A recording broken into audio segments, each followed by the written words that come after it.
I want to highlight something that I think slipped under the radar a little bit, as often seems to be the case when it comes to our military heroes. It's emerged that we're forcing thousands of military families to live in squalor, in properties that, in some cases, have actually been condemned. A third of our 80,000 servicemen and women are living in, quotes, poor-grade accommodation.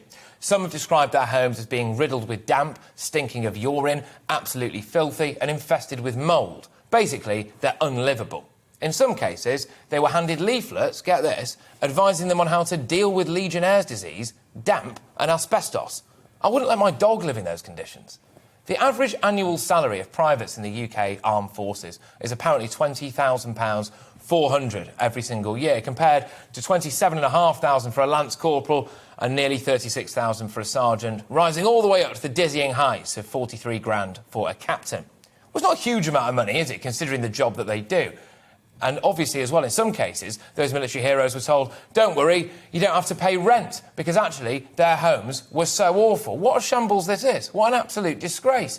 Oh, Private Smith, would you mind very much running towards that armed jihadi while he tries to shoot your face off? Can you just dismantle that bomb for me? Can you just jump out of that helicopter into a hail of bullets, please? This is the kind of thing our armed forces personnel do.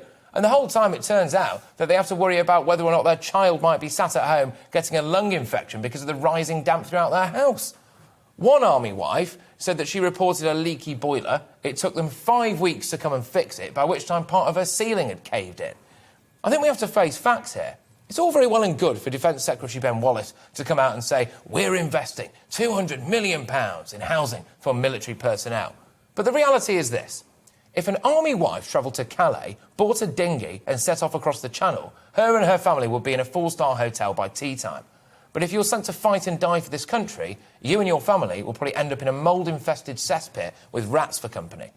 I reckon our Defence Secretary has a nice house, don't you? In fact, I reckon he's probably got a couple. Would he live in these conditions? Would he live in this accommodation? Absolutely not. Well, if he wouldn't, then neither should any of our military heroes. What's the incentive to join our military now?